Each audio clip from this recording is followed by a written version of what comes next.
নমস্কার, ক্যালকাটা ডায়ালগস থেকে মনোজ দাস বলছি। কয়েকদিন ধরেই চলছিল ট্রাম্প সাহেব একের পর এক যা বলছিলেন যে ইরানের ওপর আক্রমণ ঝাঁপিয়ে পড়ার দিন এসে গেছে। গতকালও বলেছেন এবং সারা পৃথিবী জুড়েই যারা আমেরিকা, ইসরায়েল, ইরান সম্পর্কের দিকে যারা নজর রাখেন, রাজনৈতিক বিশ্লেষকরা, তারা যেমন গতকালই আমার আলোচনা চলছিল আমাদের মধ্যে। গত পরশু শুরু হয়েছে আফগানিস্তান এবং পাকিস্তানের লড়াই। পাকিস্তান আক্রমণ করেছে আফগানিস্তানে, আর আমরা তখনই বলতে শুরু করেছিলাম আরেকটা লড়াইও শুরু হবে শিগগির। সেটা হচ্ছে ইরানের ওপরে আক্রমণ করবে ইসরায়েল এবং আমেরিকা। অবশেষে সেই দিনটি আজকেই শুরু হয়ে গেল, সেই লড়াইটা। আজ 28শে ফেব্রুয়ারি 2026 শনিবার ইরানের বিরুদ্ধে প্রিএমটিভ মানে যে হামলা প্রতিহত করার জন্যে হামলা চালানো, সেইটা চালিয়েছে। মানে প্রিএমটিভ প্রতিরোধমূলক হামলা চালিয়েছে তেহরানের ওপরে ইসরায়েল। তেহরানে অন্তত পক্ষে 26টি জায়গায় বিস্ফোরণের খবর এসেছে এবং যেটা দেখলেন বিস্ফোরণ এবং মিসাইল উঠতে শুরু করেছে। প্রথমে একটুখানি আপনাদের দেখিয়ে দিয়েছি, এই ভিডিও শুরু হবার সাথে সাথেই গোড়াতেই দেখিয়েছি। ইসরায়েল, খবর এসছে যে ইসরায়েল তাদের দেশে জরুরি অবস্থা জারি করেছে। একই সঙ্গে একাধিক বড় সংবাদ মাধ্যমে বলা হচ্ছে অভিযানে আমেরিকা যুক্তরাষ্ট্রও অংশ নিয়েছে। আমেরিকা যুক্তরাষ্ট্র যে অংশ নেবে এটা তো জানা কথাই ছিল, কারণ গত বেশ কিছুদিন ধরে আমেরিকা তার নৌবহরগুলো হরমুজ প্রণালী এবং তার কাছাকাছি বিভিন্ন দিকে ইরানকে ঘিরে সেই জায়গায় সেগুলো মোতায়েন করতে শুরু করেছিল। অর্থাৎ যে লিঙ্কন যে নৌবাহিনী, সেটা তো 1 মাসের বেশি হয়ে গেল সেটা এসেছে। তো ইসরায়েলের প্রতিরক্ষা মন্ত্রী হামলা নিশ্চিত করে তিনি বলেছেন হামলা তারা করেছেন, তবে সেটা প্রতিরোধমূলক, যাতে ইরান পাল্টা হামলা না করতে পারে, তার জন্যে পাল্টা নয়, ইরান যাতে আক্রমণ শুরু না করে তার জন্যই তারা এই আক্রমণটা করেছেন। দেশ জুড়ে জরুরি অবস্থা জারি হয়েছে। স্কুল, কলেজ, কর্মস্থল, অফিস কাছারি সব বন্ধ এবং সেই আকাশসীমা বন্ধের মতো পদক্ষেপ নেওয়ার কথা ঘোষণা করেছেন ইসরায়েলের প্রতিরক্ষা মন্ত্রী। তিনি মিডিয়ায় তেহরানে বিস্ফোরণের কথা তিনি উল্লেখ করেছেন, তবে লক্ষ্যবস্তু ক্ষয়ক্ষতি নিয়ে যে শুরুতে যেসব তথ্য সীমিত ছিল, ইসরায়েলি সামরিক বাহিনী সম্ভাব্য পাল্টা ক্ষেপণাস্ত্র হামলার সতর্কতায় বিভিন্ন এলাকায় সাইরেন বাজাচ্ছে। এয়ার রেইডের সতর্কতা যেটা, সেগুলো সক্রিয় করেছে বলে রিপোর্ট এসছে। ইরান কি পাল্টা হামলা করেছে এখনো পর্যন্ত? এই মুহূর্তে পাওয়া রিপোর্টগুলোতে ইসরায়েলে এখনও ইরান কোনো পাল্টা হামলা, ড্রোন, মিসাইল হামলা এগুলো এখনও করেনি। তবে এই হামলার আশঙ্কা এবং প্রস্তুতির কথা কিন্তু ইরান বলেছে। কিন্তু নিশ্চিতভাবে ইরান ইতিমধ্যে পাল্টা হামলা করেছে এমন কোনো খবর পাওয়া, মানে যাচাইকৃত তথ্য এখনও পাওয়া যায়নি। কিছু লাইভ কভারেজে ইরানি যে প্রতিক্রিয়া, সেটা রিট্যালিয়েশন হিসেবে ড্রোন ও ব্যালিস্টিক মিসাইলের উল্লেখ দেখা হচ্ছে। 2-1 জনে এমন খবর, সে খবরগুলো দিচ্ছে, কিন্তু সেগুলো কয়েক মাস আগে যে লড়াইটা শুরু হয়েছিল মিসাইল যুদ্ধ, সেইগুলোর তার ছবিও এখানে চলে আসছে। এগুলো নির্দিষ্টভাবে ইরান কোন জায়গায় হামলা করেছে, পাল্টা কতটা ক্ষতি হয়েছে, এসবগুলো এখনও বলার সময় আসেনি। আমেরিকা কি যুদ্ধে জড়িয়ে পড়েছে? এটা একটা বড় প্রশ্ন। এর উত্তর হচ্ছে হ্যাঁ।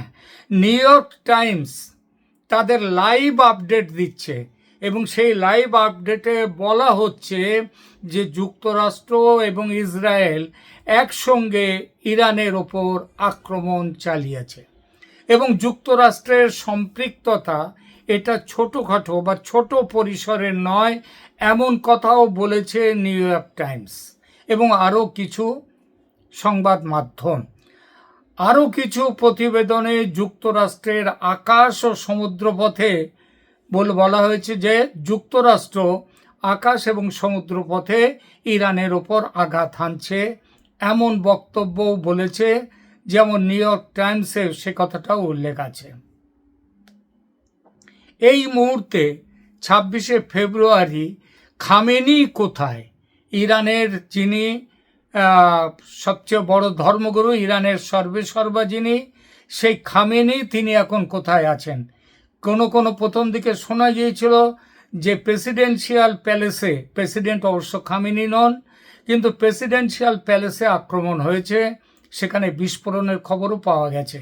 কিন্তু খামেনির কথা বলা হয়েছিল কয়েকটি জায়গায় তিনি আহত, এবং কেউ কেউ আবার এমনও বলেছিলেন তার নিহত হওয়ার সম্ভাবনা। কিন্তু এ নিয়ে নির্ভরযোগ্যভাবে সরকারিভাবে নিশ্চিত কোনো তথ্য এখনও প্রকাশ হয়নি। বেশিরভাগ রিপোর্টে যেটা বলা হয়েছে সেটা নিরাপত্তাজনিত কারণে খামেনিকে তেহরানের বাইরে কোনো জায়গায়, কোনো গোপন জায়গায় নিয়ে রাখা হয়েছে। কিছু প্রতিবেদনে বলা হয়েছে তেহরানে খামেনির কার্যালয়ের কাছাকাছি বিস্ফোরণ আঘাতের খবর এসেছে। একই সঙ্গে কয়েকটি সংবাদ মাধ্যম বলেছে খামেনি কিন্তু তখন তার আগেই তাকে নিরাপদ স্থানে সরিয়ে নেওয়া হয়েছে, যেখানে সিকিউরিটি লোকেশন সহজে ইসরায়েল আমেরিকা পাবে না। এমন খবরও এসছে যে আনুষ্ঠানিকভাবে ইরানি নিশ্চিতকরণের ভিত্তিতে না, কোনো খবর এখনও আসেনি। অর্থাৎ যে সমস্ত খবর আসছে খামেনির ব্যাপারে, সেগুলো ইরান থেকে তার কোনোটারই, ইরানের সংবাদ মাধ্যম সরকারিভাবে তার কোনোটাই নিশ্চিত করেনি। কিভাবে বোঝা যাবে? এই চারদিকে এত মিথ্যে খবর, উল্টো খবর, বাজে খবর আসছে যে সেখানে বোঝা যাবে কি করে যে খামেনির কিছু হয়েছে না হয়েছে, এই ব্যাপারটা সত্যি কতটা। এটা দেখুন, এটা তো বোঝার অন্য কোনো একটাই মাত্র পথ হচ্ছে, সেটা যে ইরানের সংবাদ মাধ্যম যখন ওটা স্বীকার করবে তখনই কেবল জানা যাবে যে কি হয়েছে না হয়েছে। কিন্তু ইরানের সংবাদ মাধ্যম কিছু বলেনি। আর ইরান এবার কিভাবে প্রতিশোধ নিতে পারে? ইরানের ওপর ইসরায়েল এবং আমেরিকা তারা যে চাপ সৃষ্টি করেছে, যা আক্রমণ করেছে, এর উত্তরে কি ইরান সরাসরি ক্ষেপণাস্ত্র বা ড্রোন হামলা করবে, নাকি প্রক্সি বাহিনী ইরানের যারা আছে তারা আক্রমণ করবে ইসরায়েলের ওপর, কিংবা সমুদ্রপথ বা সাইবার লড়াই, সমুদ্রের লড়াই কিংবা সাইবার লড়াই কি শুরু হতে পারে? এর অনেকগুলো সম্ভাব্যতা কিন্তু ইরানের ক্ষেত্রে আছে।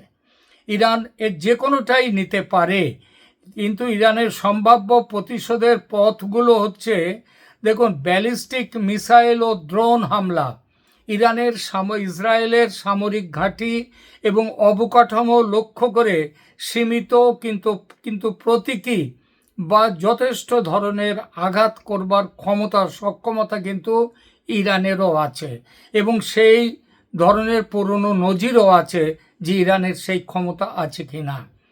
প্রক্সি ফ্রন্ট খুলতে পারে ইরান। লেবাননে হিজবুল্লাহকে দিয়ে সংযুক্ত নেটওয়ার্ক আছে, ইরানের মিলিশিয়া আছে, ইয়েমেনের হুতিদের দিয়ে ইসরায়েল কিংবা ইসরায়েলি মিত্রদের ওপর রকেট, ড্রোন বা মার্কিন ঘাঁটি, যেগুলো আমেরিকা যে ঘাঁটি তৈরি করেছে আরবের বিভিন্ন, পশ্চিম এশিয়ায় বিভিন্ন জায়গায়, সৌদি আরবে, তারপরে ইউনাইটেড আরব এমিরেটস এবং আরও বিভিন্ন দেশে যেসব মার্কিন ঘাঁটি আছে, সেই ঘাঁটির ওপরে কিন্তু লড়াইটা ছড়িয়ে দেবে ইরান।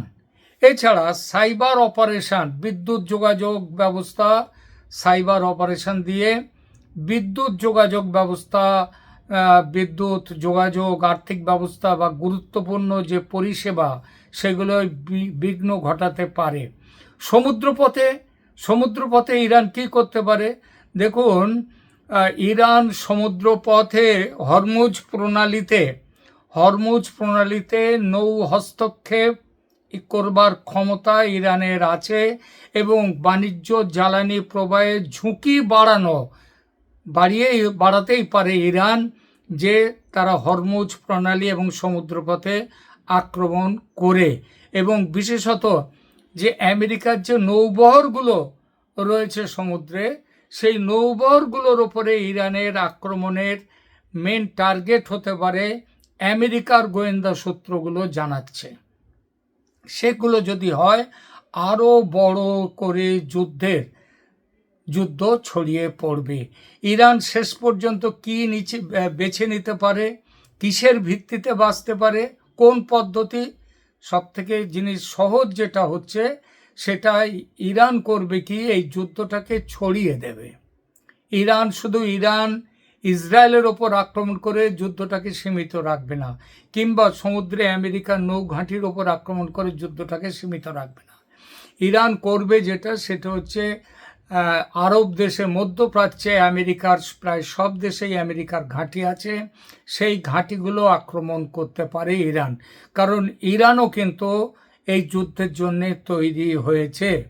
আর ইরানের একটা জিনিস, ইরানের যে টাকা, যে ডলার, সেই ডলারের জন্য ইরান কিন্তু এই লেবাননের ফ্রন্ট, ইরাক, সিরিয়া ভিত্তিক আইসিস, এরা যে মিলিশিয়া রয়েছে, তারপর ইয়েমেনের হুতি, এদেরকে দিয়ে আক্রমণ চালাবার সাথে সাথে সবাইকে দিয়ে মিলিতভাবে একটা সমন্বিত স্যাচুরেশন কৌশল কিন্তু ইরান গ্রহণ করতেই পারে, এবং ইরান সেটা করবে বলে বিশেষজ্ঞদের সন্দেহ। সেটা যদি হয়, এবারের মধ্য এশিয়ার যে লড়াই, এই লড়াই আর 2-4 দিনের মধ্যে সীমাবদ্ধ থাকবে না, এটা ভয়ঙ্করভাবে এগিয়ে চলবে। কারণ ইরান নিজেও এবার ঠিক করে নিয়েছে, ওয়ান্স ফর অল, এটা ওই করেঙ্গে মারেঙ্গে যুদ্ধের মতো। একদিকে আফগান পাকিস্তান লড়াই, সেই লড়াই চলছে, ওদিকে মধ্য এশিয়ায় এই লড়াই, মানে এশিয়া মহাদেশের চতুর্দিক করে সেন্ট্রাল এশিয়া এবং ইস্ট এশিয়া, এই সাউথ এশিয়া, এই সব কিছুতেই এখন দেখা যাচ্ছে যুদ্ধের দামামা বেজে উঠেছে। বাংলাদেশের পরিস্থিতি আপাতত শান্তির দিকে এগোচ্ছে বটে, কিন্তু বিশ্ব রাজনীতি এশিয়ার অন্যত্র যেভাবে লড়াই ছড়িয়ে পড়ছে, তার রেশ বাংলাদেশ, ভারত তাদের ওপরেও পড়বে। ইতিমধ্যে ইসরায়েল থেকে এবং ইরান থেকে বিভিন্ন দেশের রাষ্ট্রদূতরা, একদম মিনিমাম যতটুকু রাষ্ট্রদূতের হাই কমিশনের লোকজন রাখা দরকার মিনিমাম, সেই সংখ্যক মানুষ রেখে বাকি সবাইকে দেশে ফেরত পাঠিয়ে দিচ্ছে পৃথিবীর প্রায় সমস্ত দেশের যে হাই কমিশনগুলো আছে তাদের থেকে। ভারতও সেখান থেকে ইসরায়েলে বসবাসকারী যে ভারতীয়রা রয়েছে তাদেরকে দেশে ফিরে আসবার জন্যে বলে দিয়েছে। একই কথা ইরান থেকে যে ইরানেও যে ভারতীয়রা রয়েছেন তাদেরও ফিরে আসার ব্যাপারে, দেশে চলে আসার ব্যাপারে ভারতও অ্যাডভাইজারি দিয়েছে। আমরা এই যুদ্ধের খবর প্রতিদিনই জানাবার চেষ্টা করব। আজকে এই মুহূর্তে এখনকার মতো এ পর্যন্ত। ধন্যবাদ।